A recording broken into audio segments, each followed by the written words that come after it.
de voir des visages tristes, indignés, fatalistes. Ils ont envie de voir chez nous tous, adultes, responsables associatifs, politiques, religieux, elles ont envie de voir des visages d'espérance. Nous croyons en quelque chose, pas forcément à la même chose. Nous croyons aux religions dans lesquelles nous sommes engagés, toutes les religions, mais l'humanité en général est tendue et ne peut fonctionner que si elle est tendue vers l'espérance. Alors, une chose est de le dire, une chose est bien entendu de se mettre en mouvement. Et on voit combien la France est interpellée en ce moment sur comment se mettre en mouvement. Il y a quelques années, dans son encyclique, le pape Benoît XVI nous dit « Viendra le jour où les peuples de la faim interpelleront les peuples de l'opulence ». Et de nous interroger, de nous interpeller sur nos valeurs. Est-ce que finalement on n'est pas un peu responsable de tout ça? Est-ce que finalement l'opulence, la facilité, nous a pas laissé s'éteindre des valeurs que peut-être certains jeunes, certains de ceux qui partent combattre dans ces pays-là attendaient de nous, n'ont pas vu au travers de la manière dont évoluait notre société? Est-ce que c'est pas ces valeurs aujourd'hui qui ont aussi, dans l'abandon de la part de certains d'entre nous, les résultats que l'on voit prospérer au Moyen-Orient et au Proche-Orient? Alors c'est un électrochoc, cette barbarie. C'est un électrochoc, cette actualité. C'est un électrochoc, ces réalités géopolitiques. Et donc, nous avons un devoir, tous, un devoir politique, un devoir humanitaire, un devoir social, un devoir économique également, considérant finalement que la richesse à travers le monde ne doit pas être préemptée. Nous avons un défi environnemental, ces migrations ne sont pas neutres par rapport aux défis climatiques également, qui n'ont pas forcément été des enjeux pris en considération depuis plusieurs décennies. Il y a dans cette mondialisation comme ça des électrochocs qui nous ramènent aux réalités. Il y a dans cette mondialisation, heureusement, des réactions comme celles que vous avez, comme celles que nous avons aujourd'hui. Et les chrétiens d'Orient sont sans doute ces témoins, ces grands témoins devant l'histoire, qui aujourd'hui sont le signal dont peut-être on avait besoin pour nous rappeler le sens de nos engagements, pour nous rappeler nos valeurs, pour nous rappeler nos combats, pour nous rappeler notre tolérance, pour nous rappeler notre sens de l'écoute, mais pour nous rappeler avant tout le sens d'être ensemble pour porter des grandes causes et le sens de l'effort, le sens peut-être de la remise en cause dans certains cas, en tous les cas le sens de l'espérance, celle qui nous met en mouvement dans des combats comme celui-là. Merci de votre attention. Merci infiniment, M. Fromentin. Je vais inviter notre maire collègue du Rincy à dire quelques mots. Monsieur Genesti, allez-y, je vous en prie. Merci. Évidemment, c'est en voisin que je viens soutenir Xavier Lemoine, en voisin qui, effectivement, se posait aussi des questions. Alors, je venais de moins loin que Neuilly, mais le Rincy, on l'appelle le Neuilly de l'Est parisien. Alors bon, il y a aussi quelques rappels comme ça que l'on peut faire. Et je me disais qu'avec Xavier, on est très différents, mais extrêmement différents. Et depuis quelques mois qu'on chemine ensemble, en tout cas l'un à côté de l'autre, moi je me suis aperçu qu'on était assez complémentaires. Et cette complémentarité fait que sous sa gouverne, eh bien l'hôpital, le Rincy-Montfermeil, arrive petit à petit à combler certaines carences. C'est un acharné, c'est un volontariste, et il sait arriver à ses fins.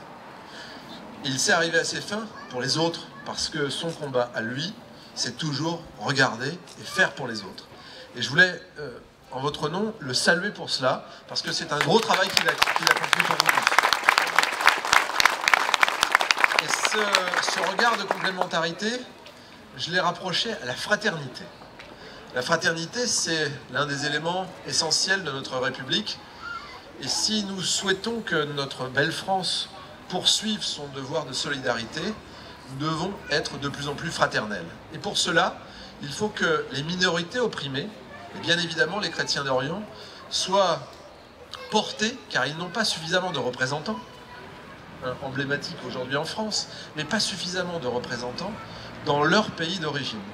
Et les héros, ceux qui portent le drapeau, eh bien, doivent être des gens comme vous et moi, pour faire que ces minorités aient la parole, portée à l'extérieur, qu'ils soient défendus et qu'ils puissent vivre dans leur pays. Vivre dans son pays, aujourd'hui, alors que le président de la République a indiqué qu'il accueillerait 24 000 réfugiés, eh bien c'est un sujet d'actualité, et particulièrement au Vinci. Et la question que nous nous posons, c'est il faut que l'Île-de-France, que la France soit un pays de transit, mais que nous fassions tout ce qu'il faut pour que ces réfugiés puissent revivre dans leur pays d'origine. Car les racines sont importantes. Des racines religieuses, des racines d'origine géographique, et ces racines, eh bien, doivent s'exprimer dans le pays d'exportation, mais doivent s'exprimer d'abord dans le pays d'origine. Et notre travail, à travers les différentes associations, ou en tant qu'élu, on a vu 2 brillants parlementaires et maires du 16e arrondissement et de Neuilly-sur-Seine s'exprimer, eh bien notre travail à nous, toutes et tous, c'est de faire qu'on puisse porter la parole des chrétiens d'Orient et d'autres minorités pour éviter ces massacres. Bien évidemment, tout ceci est concentré dans les mains de la diplomatie. Mais compte tenu de tout ce qui est fait par ses élus, mais aussi par ses représentants religieux, je crois que la force de la France, à travers cette fraternité exprimée, quelles que soient les origines de chacun, devra s'exprimer encore plus haut et fort, et notamment à travers des hommes, des femmes, comme Xavier Lemoyne et son équipe, car ils savent, encore une fois, ne pas être dans la ségrégation, mais surtout être dans la complémentarité de tous qui veulent, comme seul objectif, le bonheur de l'humanité. Et donc soyez tous derrière Xavier Lemoyne, parce que c'est un élu qu'il faut soutenir fortement. Merci. Je vais donner la parole à Mouloud Medjalbi, qui, comme le rappelait Xavier, est dans l'opposition municipale, mais a voté le vœu pour les chrétiens d'Orient et les minorités persécutées. Mouloud, c'est à vous, s'il vous plaît. Tout d'abord, bonjour à toutes et à tous. Donc, aujourd'hui, si je suis là, à mon nom et au nom de mon équipe, donc pour souhaiter la bienvenue aux minorités chrétiennes et donc aussi pour souhaiter la bienvenue à tous les réfugiés à travers tout notre pays qui est la France. Aujourd'hui, c'est un sujet d'actualité, vous savez très bien ce qui se passe. Donc nous, on souhaite la bienvenue à minorités chrétiennes d'Orient dans notre pays ainsi que dans notre ville. Je salue cette initiative qui est une très bonne initiative à laquelle moi et mon groupe, donc, on avait voté pour, car la misère n'a pas de nationalité, ni nationalité ni ethnique, ni d'origine religieuse, ni couleur de peau. Donc la misère restera, c'est toujours la misère. Et donc nous saluons cette initiative qui est une très bonne initiative, c'est une initiative humaine. Et donc nous souhaiterons aussi la bienvenue aux minorités chrétiennes et à tous les réfugiés à travers toute la France.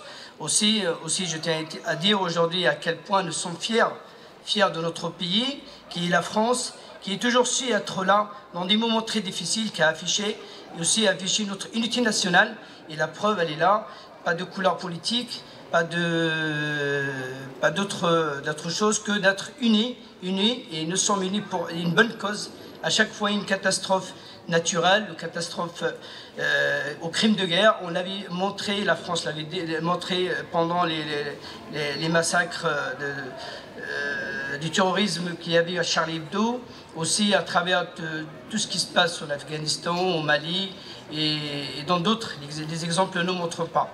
Donc vive l'humanité et vive la République. Merci Mouloud, bravo, merci à toi. Merci.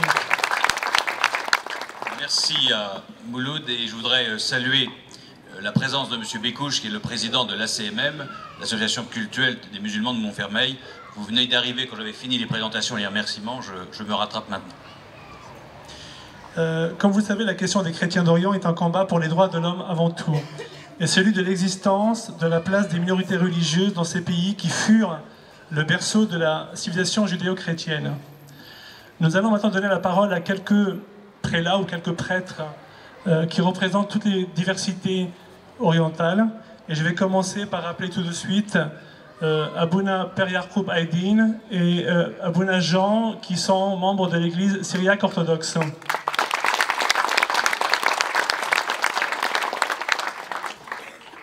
Merci.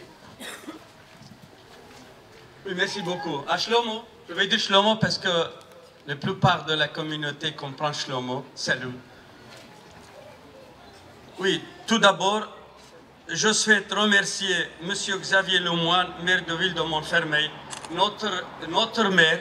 Bien sûr, nous avons de la chance d'avoir un maire comme celui-là et nous avons la chance, nous les Syriaques, d'être placés à Montfermeil et de construire une église syriaque orientale à Montfermeil.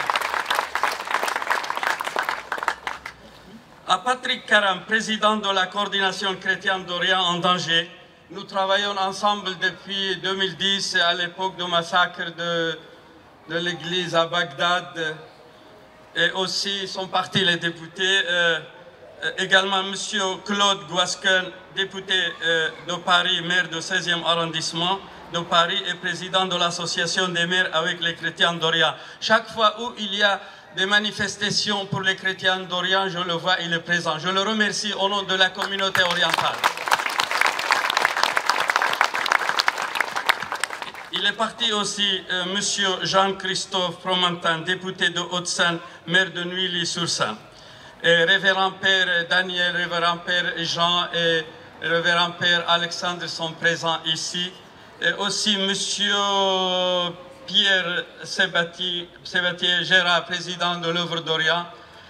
Et mesdames et messieurs, la communauté syriaque célèbre cette année le 100e anniversaire du génocide chrétien. 2 millions de chrétiens ont été massacrés. À l'époque, il n'y avait ni caméra, ni télévision, ni médias. Le monde civilisé et les défenseurs des droits de l'homme n'ont pas pu voir l'horreur qui a été commise par les groupes des Kurdes et des Turcs à l'époque de l'Ottoman turc. 100 ans plus tard, aujourd'hui, malgré la mondialisation, le développement des médias et des technologies, nous vivons le même génocide.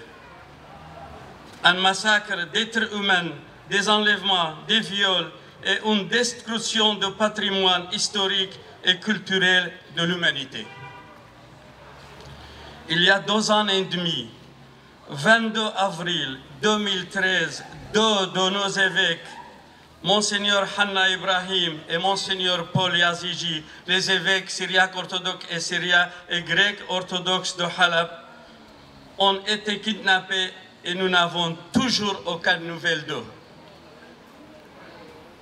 D'autres clergés ont également subi les mêmes actes terroristes. Certains étaient décapités. Les villageois de Khabour sont enlevés, des centaines d'hommes et de femmes sont enlevés, vendus comme esclaves. Les chrétiens de Qaryatan, près de Humus Hama, sont obligés de payer le jizya, un peu d'humiliation et d'obéissance. Nos monastères, nos églises sont détruits. Le monastère Saint-Élian était daté de 1500 ans. Et ce monastère accueillait des réfugiés chrétiens et musulmans qui fuyaient Palmyre. Lorsque Daesh a pris Palmyre, il a été rasé avec des pelletos le 21 août dernier. Face à ces atrocités, il est de notre devoir de faire preuve de solidarité. Nous remercions la France d'avoir accueilli des réfugiés, des blessés et des rescapés du massacre de l'église syriaque à Bagdad 2010. Nous demandons à la France de faciliter encore l'obtention de visas pour les chrétiens et les non-chrétiens en difficulté. Nous demandons aux mairies d'accorder des logements sociaux pour les réfugiés. J'aimerais également vous solliciter si certains d'entre vous pourraient donner un certificat d'hébergement pour l'obtention de visa. Je terminerai par une phrase de Monseigneur Gölnisch, président de l'œuvre d'Orient. La protection des populations et de leur patrimoine n'est pas une option, mais une priorité. Et une prière du pape François Ier. Seigneur, aujourd'hui nous voyons nos frères persécutés, décapités et crucifiés pour leur foi en toi. Sous nos yeux, ou souvent avec notre silence complice, chemin de la croix 2015. Nous voulons vivre librement, humainement, fraternellement, avec nos frères musulmans, nos frères juifs, nos frères yézidis, quelle que soit leur religion, leur couleur de la peau, soit en Orient, soit en Occident. Même en France, nous voulons vivre fraternellement. Je vous remercie. Merci Abouna. Les protestants aussi ne manquent pas d'exprimer leur soutien aux chrétiens d'Orient, comme le pasteur Bertrand Colpier de l'église protestante évangélique.